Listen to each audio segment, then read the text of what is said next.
Frère, la foi que tu as initiée, et cette foi doit prendre des proportions et prendre de la valeur.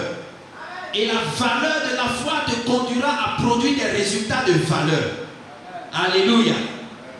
Et je me rappelle donc de cette parabole de Jésus dans le livre de Matthieu 17. Et il a dit la foi comme un grain de sénévé. Est-ce que quelqu'un peut me dire un peu ce verset-là?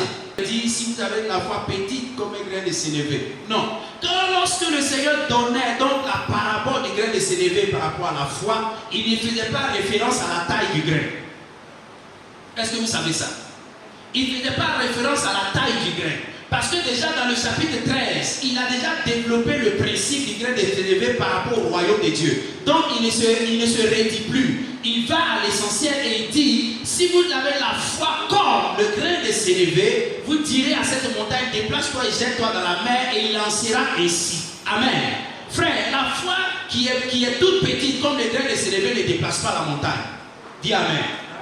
La foi qui est petite comme un grain de sénévé ne peut pas déraciner le sycomore. Dis Amen. Parce que Marc 17 a utilisé le sycomore. Matthieu 17 a utilisé la montagne. Alléluia. Frère, il avait déjà dit au chapitre 13 que le royaume des cieux est comme le grain de sénévé que l'on dépose. Au départ, il est petit. Mais quand tu le mets en terre, il grandit, il devient un arbre. Alléluia. Et il produit. Et il y a que des gens viennent s'habiter sous l'arbre. Et ce principe qu'il a transporté au chapitre 17 pour dire, si tu as de la foi comme le grain de sénévé, il fait référence à la génétique de la foi. C'est-à-dire, la foi, le grain de sénévé, c'est une semence. Et la semence, quand tu déposes au départ, est petite. Mais la semence a l'obligation de grandir. Alléluia. Si tu n'as pas une foi qui répond au principe de la croissance, elle ne peut pas dépasser les montagnes. Amen.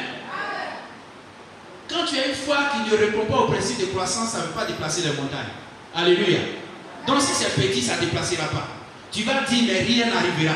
Parce que ta foi est encore petite. La foi, quand la foi est petite, elle est mélangée à une doute. Le doute est mélangé à la foi qui est petite. Ou bien, c'est pas trop l'assurance. Mais quand ta foi commence à prendre la proportion, commence à grandir, commence à devenir efficace, grande, il n'y a plus de doute dans la foi. Alléluia. Il n'y a que de l'assurance. Et ce que tu proclames arrive. Amen. C'est cette foi qui déplace les montagnes. Premier caractère. Alléluia.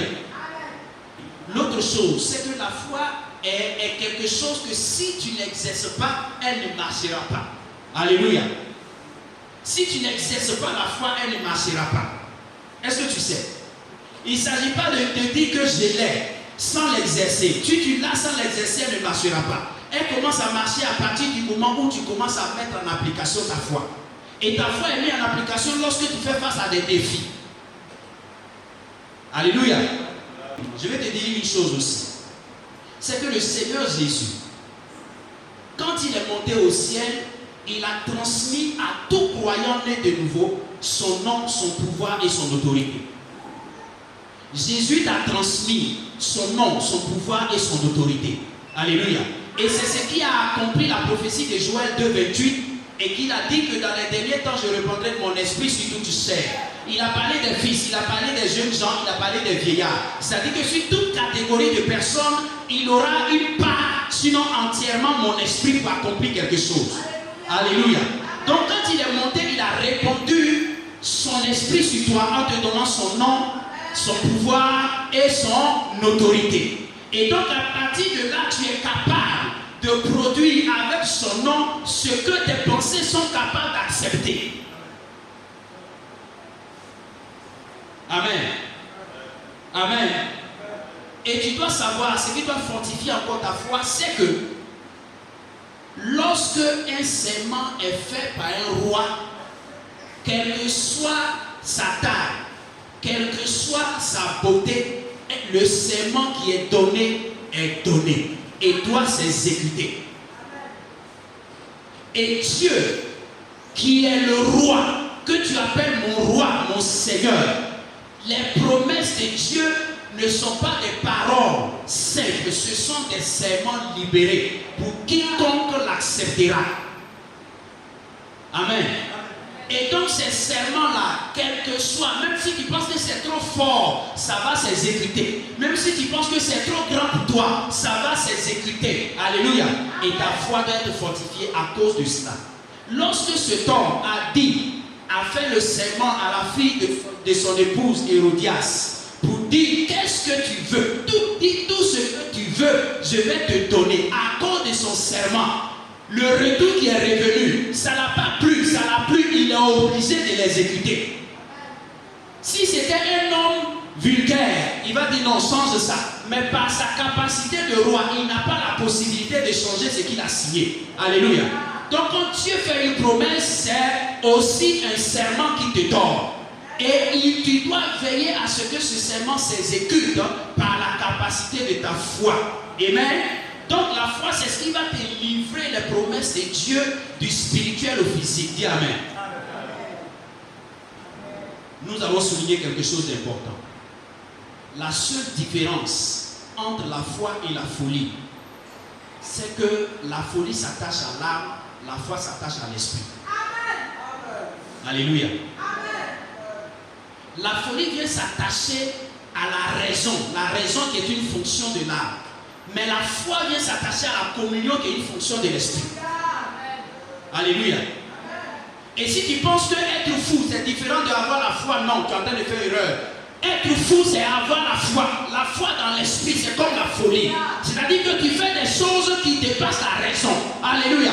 Tu fais des choses qui ne sont plus normales. Alléluia. Oui, parce que ça ne répond à aucune loi de la science. Pourquoi c'est comme ça? Non, c'est comme ça parce que c'est comme ça. La foi n'a pas de raison, la foi a des actions. Alléluia. Et donc quelqu'un qui ne met pas en avant son esprit, n'ayez pas crainte, ne soyez pas surpris que sa foi n'existe pas. Quelqu'un qui n'alimente pas son esprit, sa foi ne peut pas grandir. Il va applaudir, acclamer, crier alléluia, faire des semences comme il veut, mais sa foi ne peut pas grandir parce que son esprit n'est pas alimenté. Sa communion n'est pas alimentée. Alléluia. Jésus a dit en Luc 18, verset 8, que quand dans les derniers temps, est-ce que moi, Jésus, je vais trouver la foi? Un frère m'a posé cette question, il dit non, mais il ne comprend pas. Comment Jésus peut dire s'il va trouver la foi? Donc ça veut dire que nous qui vivons actuellement, personne n'a la foi. Je lui dis, Jésus, quand il a prononcé cette parole, il sait que dans les derniers temps, et il y a un apôtre même qui a repris que dans les derniers moments, les gens vont commencer à aimer les choses bizarres. Et à force d'aimer les choses bizarres, vous ne donnez plus place à la foi biblique. Et votre foi devient intellectuelle, la foi biblique disparaît. Beaucoup de choses prennent la place de la foi. Et des choses inutiles vous bousculent la foi. Des choses inutiles vous occupent le temps tel que la foi ne peut plus s'exprimer. Et le fait qu'il vient à l'église, il dit c'est parce que je crois en Dieu. Non, tous ceux qui viennent à l'église ne croient pas en Dieu. Alléluia. Oui, c'est la vérité, même si ça ne te plaît pas.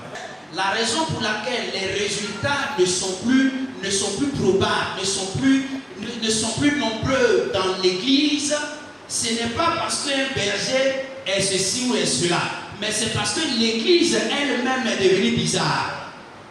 J'ai dit à mes frères, à mes bien-aimés de l'autre côté, que les miracles qui se sont produits dans le livre des Actes se sont produits à partir des fidèles et non par les apôtres.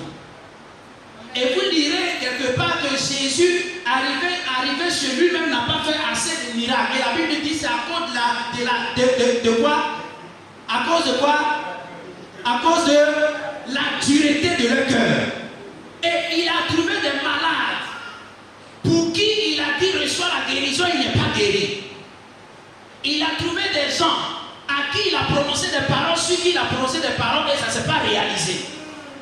Et c'est le même qui a dit à Lazare, sors, il est sorti. C'est le même qui a dit à la fille d'Esaïe, il dit reçois la guérison, elle a reçu. C'est le même qui n'a pas pris le temps de se déplacer et la fille du serviteur a reçu la guérison.